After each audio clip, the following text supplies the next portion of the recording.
So magandang gabi po sa ating lahat mga grasa, no? So sa ngayon, ang topic natin ngayon ay paano ba natin i-check para malaman natin ang ating voltage regulator rectifier ng ating motor. So ito po ay voltage regulator rectifier ng XR. Bali 3 piece po siya. Ibig sabihin ng 3 piece ay may tatlo siyang wire na parehas ang kulay. Mayroon namang puti dito, mayroong puti na magdisim na kulay, tapos naroon sa isang sakit lang. Tapos yun po, 5 wire siya, tapos mayroong green at mayroong red wire. Ito po ay pang XR. So i-check natin ito sa pamamagitan ng multi-tester para alam natin kung sira na ba siya o hindi pa ba. So ito naman po ay isang 3 piece din na voltage regulator rectifier. So same lang sila ng function. Mayroon naman po siyang tatlong yellow. Yan po, ilapit ang camera. So yan, tatlong yellow. Tapos mayroon naman po siyang red at saka green. So ito po ay i-check natin sa magitan ng multi-tester para malaman natin kung sira na ba siya o hindi na. So sa pag-check ng voltage regulator rectifier ay mayroon tayong dalawang procedure. I-check natin ang kanyang forward bias at saka reverse bias ito sa red wire. So itong red wire, ito naman po ang kanyang output volts patungo sa pag-charge ng ating battery. So ito naman po ang kanyang input. So galing ito sa kanyang stator, itong tatlo. So ito po ang kanyang ground, itong green. So bali ito po, yan. Same lang sila. So paano ba natin i-check ay make sure na i-set natin ang ating tester sa diode check. So yan, select tayo sa diode.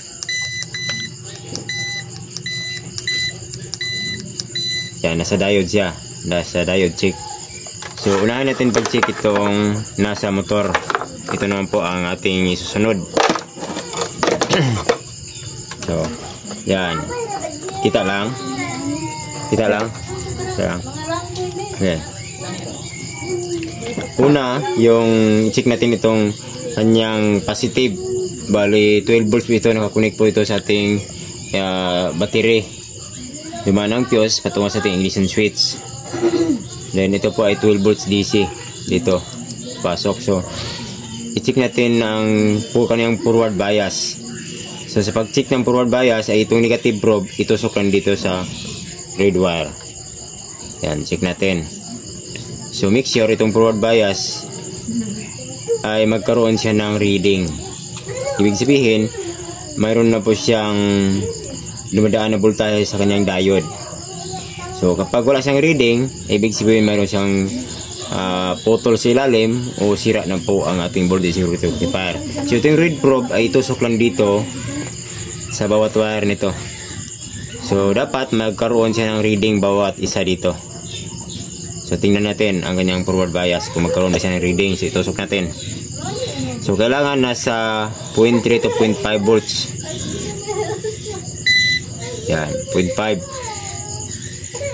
Ayan, ang di meron siyang reading. So ibig sabihin okay lang siya, kasi forward bias po ang ating chine-check kung mayroon na po siyang voltahe. Yan, 0.5. So halos disim lang, 0.5.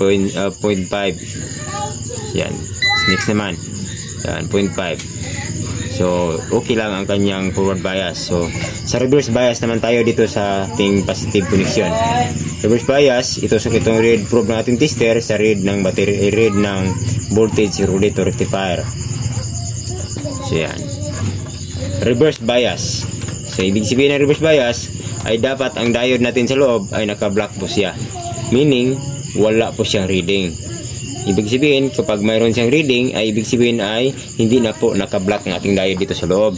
So maaaring masira ang ating battery o lumulubo ang ating battery, magputukan ang ating mga ilaw.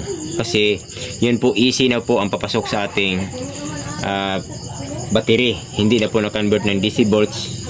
Pero galing sa ating stator, galing dito, hindi na po na ma-convert ng DC volts. Papasok dito, palabas dito. So easy na. So masisira ang ating battery, lumulubo. So dapat dito ay wala po siyang reading. Kasi reverse bias po ang ating chine-check. Read probe ng tester, read ng battery. Okay, try natin. Dapat walang reading. So yan, OL. Ibig sabihin wala po siyang reading. Open line. Yan, OL.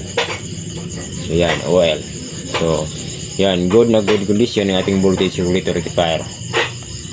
So So i-check naman natin itong green connection ng ating voltage regulator rectifier. Ito po ang kanyang ground. So i-check natin ang kanyang forward bias at reverse bias. So sa pag-check ng forward bias dito, itong read probe naman itusok natin dito sa green. So itong read probe ng tester itusok sa ground ng voltage regulator rectifier o green. So dapat magkaroon siya ng reading ang kanyang forward bias. Pag wala siyang, mayroong isa dito na walang reading, ibig sabihin putol na po, mayroon na pong loose connection doon sa ilalim. So try natin, itusok natin dito sa socket bawat isa, itong tumatanggap galing sa ating stator. So dapat ay magkaroon bisa ng reading forward bias po ito. So yan 0.5, yan 0.5 to 0.3 to 0.5, yan 0.5. So okay, mayroon siyang reading. I-check natin ang kanyang reverse bias, ang ground connection ng ating voltage regulator. So pag reverse bias ay dapat wala po siyang reading dito. So itusok natin dito bawat isa. So dapat OL lang nakastand dito sa ating, makikita natin dito sa ating tester. So yan, OL. Yan, OL. Yan, OL. So tingnan natin ito. Ito ay okay. So tingnan natin itong sa XR200. Kasi pinilitan ko ito dahil sira na siya. So yan, forward bias at saka reverse bias ang ating i-check. Yan, tingnan natin. So ito po ating connection, no? So yan po, itabi natin ito. So dito tayo sa XR. So unahin natin ang reverse bias, forward bias ng positive ng ating voltage regulator rectifier, itong pang XR. So yan, reverse bias, forward bias. So sa forward bias, itusok natin itong black probe natin tester sa read ng battery, read ng voltage regulator rectifier, kasi ito po ang galing sa ating battery. So yan, ito po ay forward bias. So dito, isa-isahin natin ito bawat isa. So dapat mayroon siyang reading bawat isa dito from 0.3 to 0.5. Yan, tingnan natin, nasa diode check tayo. So tingnan natin, tusok natin bawat isa. So yan, forward bias, mayroon siyang reading 0.5 dito, OL. Ayan, OL siya. Ayan, mayroon lang 0.5. So dito naman, so yan, mayroong OL ditong linya ito.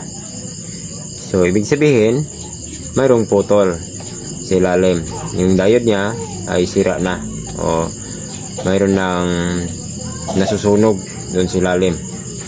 So ito po ang kanyang forward bias ng black ng ating tester ay itusok sa red, tapos itong red probe ng ating tester itusok-tusok dito sa bawat isa.